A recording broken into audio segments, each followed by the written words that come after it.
I kind of feel bad for James Harden. Because it's not just game sevens that he choking. Son just soft. No, not soft, I'm sorry. Not soft. Whenever it's big moments, if the moment is too big, he frees up. I always used to say about Kobe when I first started, because I wasn't all the way tapped into sports when I was young, but when I got older and I really tapped in, I started watching Kobe and I started to notice his clutch, like his clutch gene. It was like, yo, Kobe's natural response to pressure is perfect form. Like, so if you pressure him on his shot, he going he going to clinch up into perfect form. You understand what I'm saying? And very likely to hit the shot or whatever. But anyway, Harden, he folds under that pressure. Like, you understand what I'm saying? He tenses up. I mean, his tense up don't equal perfect form. It equals rushed shots. It equals not taking enough shots and all that. Do y'all remember? This is the reason why I'm wearing, my Brooklyn Nets get up and all of that. It's Knicks all day, but it's all New York. I'm all New York everything. So argue with your mother, right? Do you remember when James Harden played for the Nets? No, rather when he got traded from the Nets for Ben Simmons, right? But Ben Simmons was still injured. Like he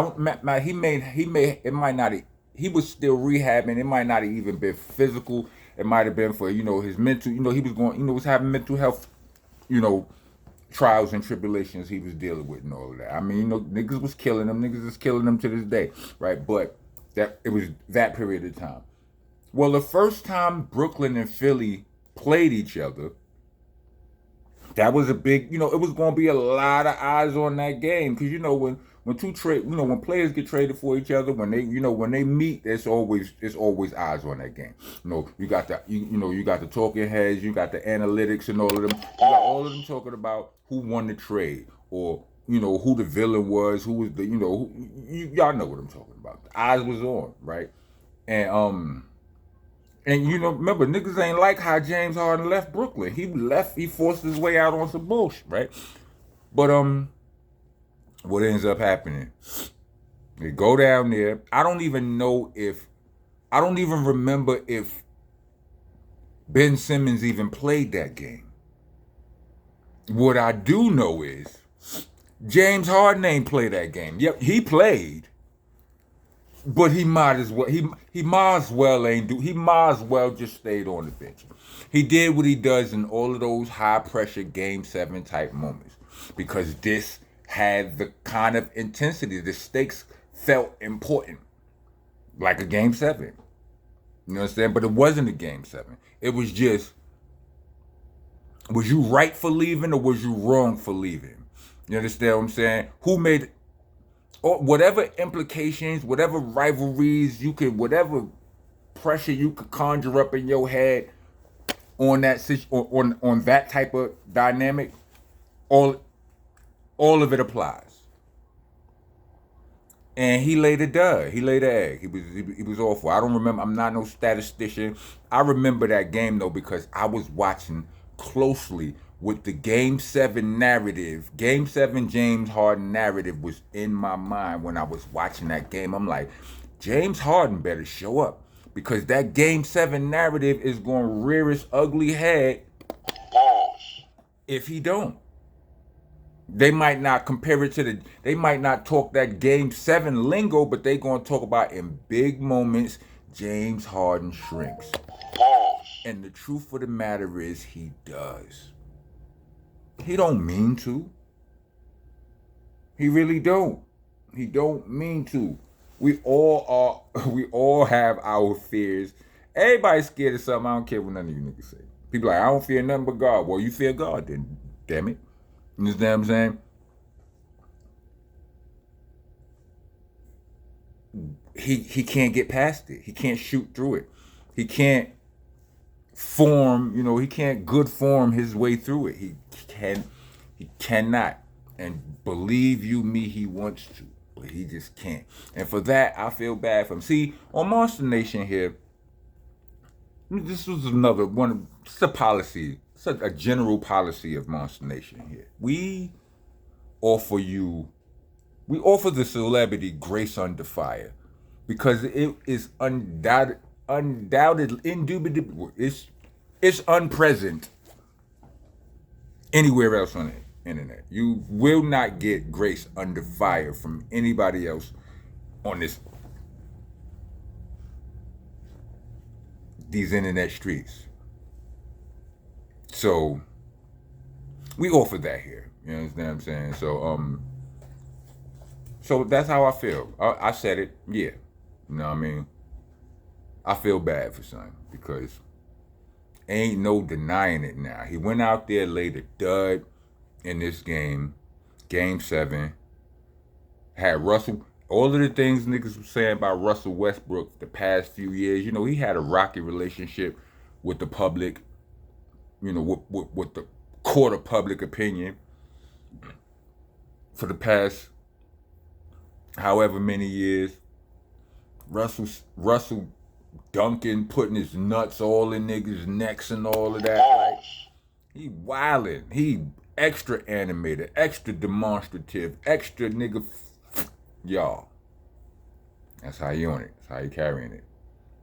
You know what I mean?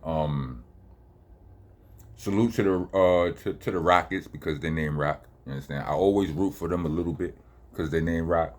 You know what I'm saying? But they got, they got packed up by the Warriors.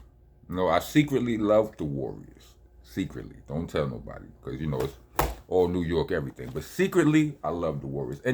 And on another note, on Sackman Street, my block, the boys on Sackman Street, we have a policy when it's basketball season and we rooting, we betting against each other. I don't really be betting, but I be talking my shit, right?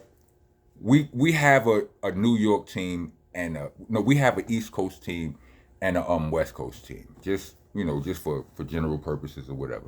You know what I mean? And mine was always the Rockets, but because of the name, right? You know what I'm saying? But secretly, the Warriors is my favorite team out there. Don't tell nobody though, right? But anyway, the good old Warriors, Steph Curry. I always get a kick out of watching all of the analytics dudes disrespect Curry all the way throughout the year, throughout 2 years, all the way up till he get another title. Now, I'm not saying he's going to get a championship this year, but I watched dudes write him out of this series. You understand what I'm saying? They just was like, he's not, you're done, Joe. And I got to say this, Ime Udoka is a great coach.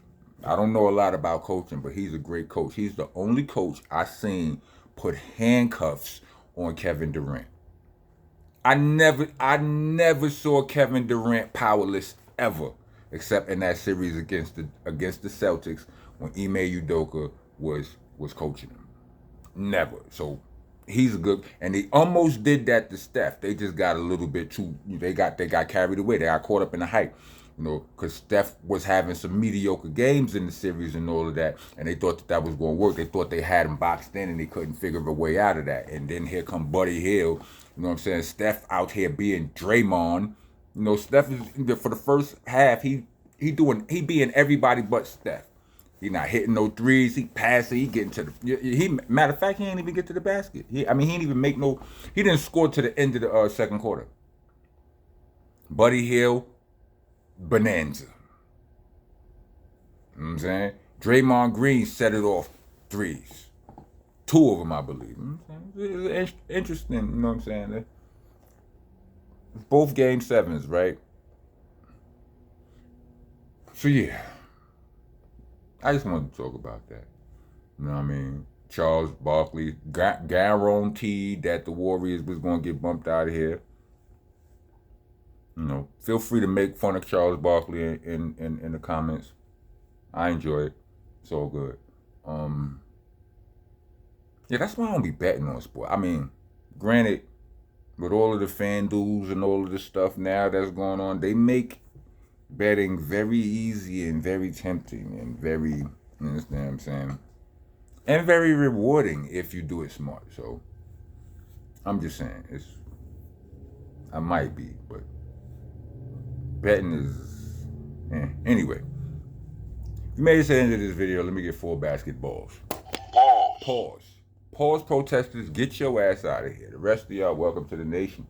Monster Nation, that is. I'm your host, tour guide, president, and the king around here. I'm the landlord, owner, tenant, janitor. I'm out the damn floor with you. You don't follow the rules. The rules are you gotta like, comment, subscribe, hit the bell for all notifications. If you try to be a taxpayer citizen of the nation, leave us a super thanks.